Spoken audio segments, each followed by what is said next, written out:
जो लोग बुद्धिमान हैं, वो ये जानते हैं कि शब्द हथियार की तरह होते हैं जिनसे किसी को भी बचाया जा सकता है या किसी को भी मारा जा सकता है। अब आप सोच रहे होंगे कि शब्दों से किसी को मारा कैसे जा सकता है। तो जरा सोचिए, ज्यादातर आत्महत्याओं के पीछे किसका कारण होता है? किसी के पति ने कुछ कहा, किसी के पिता ने कुछ कहा और उन लोगों ने आत्महत्या कर ली। ये आत्महत्या किसके कारण हुई?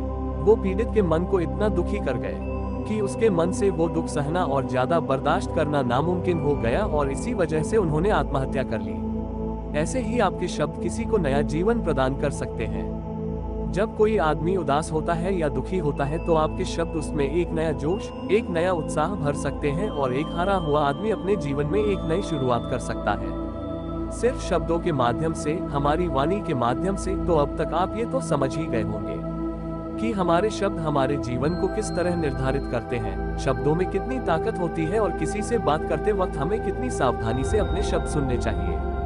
आज की जो बौद्ध कहानी मैं आपको सुनाने वाला हूँ, उसमें आपको सीधे सीधे तौर पर कुछ ऐसे तरीके पता चलेंगे, कुछ ऐसी परिस्थितियां पता चलेगी जहां पे आपको हमेशा चुप रहना चाहिए। कुछ परिस्थितियों में अगर आप कुछ नहीं बोलेंगे तो वही आपके लिए सबसे ज्यादा बेहतर होगा। इससे पहले कि आप इस कहानी में खो जाए, इस चैनल को सब्सक्राइब जरूर कर लें। तो चलिए कहानी करते हैं। एक बार की बात है, एक युवा लड़का एक बार एक बौद्ध भिक्षु के पास पहुंचा। वो काफी परेशान लग रहा था और उसने बौद्ध भिक्षु से जाकर पूछा कि हे महात्मा, मैं अपने आप से परेशान हूँ, अपने आप से दुखी हूँ। बाहरी रूप से मुझे कोई दुख नहीं है, मैं धन धान्य संपन्न हूँ, मुझे कोई शारीरिक रोग भी नहीं है, लेकिन मैं खुद से परेशान रहता हूँ, अपने मन से परेशान रहता हूँ। अक्सर मेरी बातों को मेरा कोई भी दोस्त गंभीरता से नहीं लेता है और ना ही मेरे परिवार के लोग मेरी किसी बात को गंभीरता से लेते हैं। मैं जो कुछ भी सलाह देता हूँ या तो वह उसे मजाक में उड़ा देते हैं या फिर उसे गंभीरता से लेते ही नहीं है। मेरी बातों को कोई गंभीरता से क्यों नहीं लेता है? क्यों मेरी बातों पर कोई अमल नहीं करता? क्यों मेरी बातों में कोई रुचि नहीं दिखाता? क्या कारण है? कृपया मुझे बताने का कष्ट करें और मेरे मन के इस दुख को दूर करें। ये सुनकर बौद्ध भिक्षु ने कहा कि आज सुबह मैं चालित ध्यान करके वापस आ रहा था। रास्ते में कुछ कौवे कांव कांव कर रहे थे और वहीं पर जब मैं चलता हुआ कुछ दूर आया तो मुझे एक मोर की मधुर आवाज सुनाई दी। ये सुनकर अचानक मेरे मन में ख्याल आया कि कौवे कितना कांव कांव करते हैं, कितना बोलते रहते हैं, लेकिन कोई भी प्राणी कौवे की आवाज को पसंद नहीं करता। मोर हमेशा सही परिस्थिति के हिसाब से बोलता है। जब भी बारिश होने वाली होती है और बादल गरजते हैं और बारिश होने की आशंका होती है, ऐसे में मोर अपनी मधुर आवाज में गाता है, जो सभी को प्रिय होता है, सभी को अच्छा लगता है। ऐसे ही अगर इंसान सही परिस्थिति के हिसाब से सही शब्द बोले, सही वाणी बोले, तो वही वाणी दूसरों के लिए संगीत हो जाती है, संगीत बन जाती है और दूसरे लोग तुमसे सम्मोहित हो जाते हैं और वहीं पर तुम्हें सब लोग गंभीरता से लेने लगते हैं। और दूसरी तरफ अगर तुम यूं ही बेफिजूल ऐसे ही बोलते रहते हो, बिना किसी बात के बोले चले जाते हो, तो फिर तुम्हें कोई गंभीरता से नहीं लेता। तुम उस कौवे की भांति हो जाते हो जिसकी वाणी कोई पसंद नहीं करता और बाद में तुम्हें दुख होता है कि तुम्हें कोई गंभीरता से क्यों नहीं लेता। इसीलिए अपने शब्दों को बेहद बुद्धिमानी के साथ इस्तेमाल करना सीखो।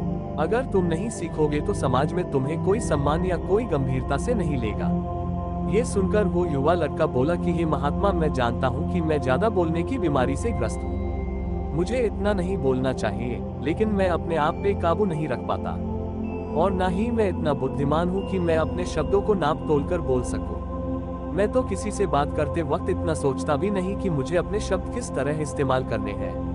कृपया करके कुछ ऐसी परिस्थितियां बता दीजिए जहां पर मुझे कम बोलना है या फिर बोलना ही नहीं है, हमेशा चुप रहना है। अगर आप मेरा ऐसे मार्गदर्शन कर सकते हैं तो मेरा जीवन आसान हो जाएगा और मुझे ज्यादा दिमाग या अपनी बुद्धि लगाने की भी जरूरत नहीं पड़ेगी। ये सुनकर बौद्ध भिक्षु ने मुस्कुराते हुए कहा कि बेटा, वैसे तो इंसान को हर परिस्थिति में सोच समझकर ही बोलना चाहिए, लेकिन अगर वो हमेशा होश में नहीं रह पाता है, ध्यान में नहीं रह पाता है, तो मैं तुम्हारे दैनिक जीवन की कुछ ऐसी परिस्थितियां बता रहा हूं जहां पर तुम्हें हमेशा चुप रहना है। अगर तुम ऐसी जगहों पर कुछ बोलोगे तो तुम्हारा अपमान ही होगा या फिर तुम्हें कोई गंभीरता से नहीं लेगा।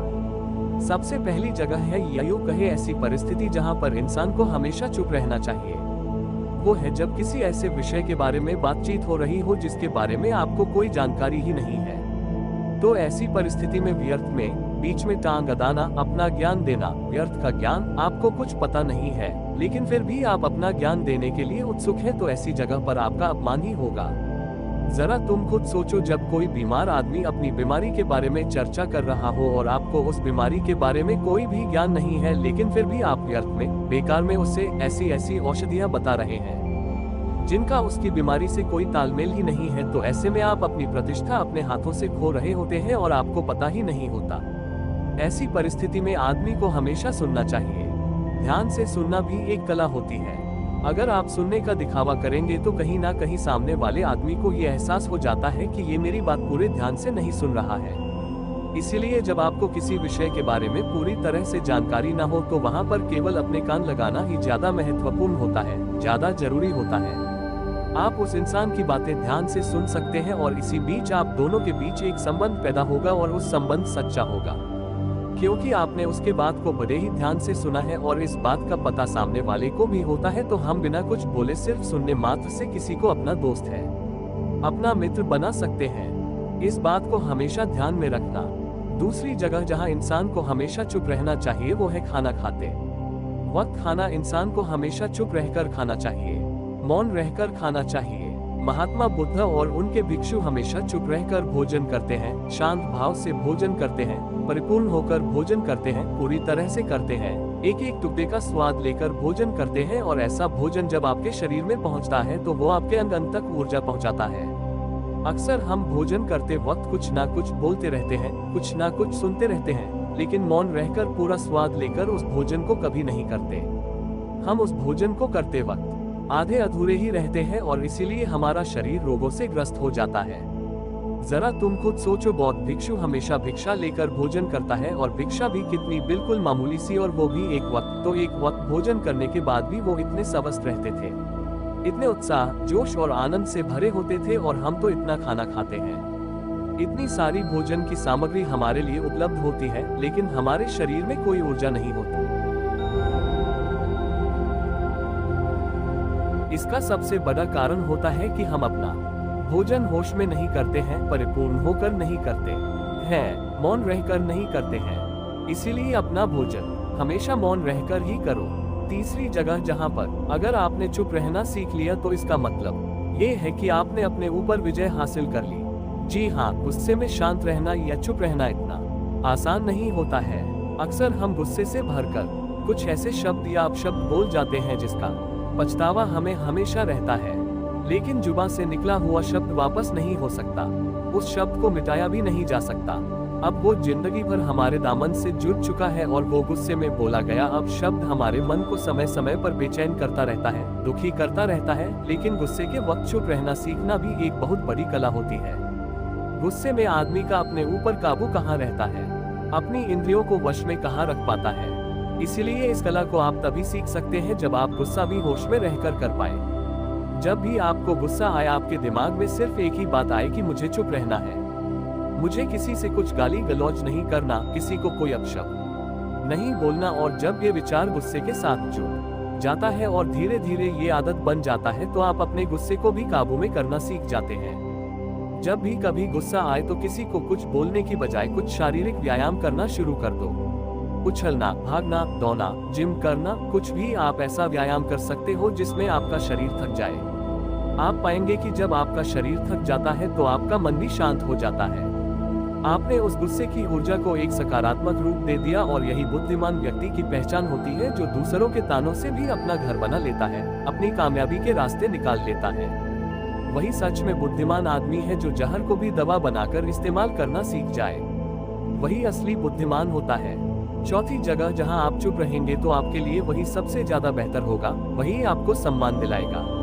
चौथी जगह है जब चार लोग आपस में बैठकर बातें कर रहे हो, कोई बैठक कर रहे हो, तो वहां पर जब चार लोग बात कर रहे होते हैं तो चारों लोग एक साथ तो बात कर नहीं सकते।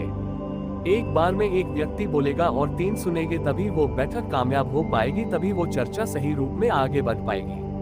लेकिन अगर कोई आदमी ऐसा बैठा हुआ है जो बीच में ही दूसरे की बात काटकर अपनी बात को ऊपर रखना चाहता है, तो ऐसे में वो चर्चा या वो बैठक आपको कहीं नहीं पहुंचाएगी और चारों लोगों के बीच आप सबसे मूर्ख कहलाओगे। अगर आपको अपनी बात कहनी है तो सामने वाले को अपनी बात पूरा करने दो, उसके बाद अपने विचार रखो। यही एक भद्र पुरुष या फिर कहीं अच्छे आदमी की पहचान होती है। और आखिरी जगह, अगर हमारे माता पिता हमें कुछ कह देते हैं, हमारे बड़े बुजुर्ग हमें किसी बात पर डांट देते हैं या हमें थप्पड़ भी मार देते हैं, तो ऐसी जगहों पे आपका चुप रहना ही उनके प्रति सम्मान दिखाएगा, उनके प्रति आदर का भाव व्यक्त होगा। अगर आप उनके सामने उनका विरोध कर देते हैं, उनका प्रतिरोध कर देते हैं, तो वो गुस्सा तो थोड़ी देर बाद शांत हो जाएगा, लेकिन वो कही गई बात, वो विरोध किया हुआ शब्द या फिर कुछ भी उल्टा सीधा हमेशा आपके मन को सताएगा और आपके माता पिता को हमेशा यही लगेगा कि आज ये हमारी इज्जत नहीं करता, आज ही हमारी बात नहीं मानता क्योंकि ये कमाने लग गया है, ये बड़ा आदमी बन गया है, ऐसी ऐसी बातें उठेगी, ऐसे ऐसे तंज कसे जाएंगे। इसीलिए ऐसी जगह पे आप मौन रही हैं, चुप रहिए, कुछ मत बोलिए, अपने गुस्से को अपने अंदर ही पी लीजिए, कुछ व्यायाम कर लीजिए, भाग लीजिए, दौड़ लीजिए, आपका मन अपने आप शांत हो जाएगा।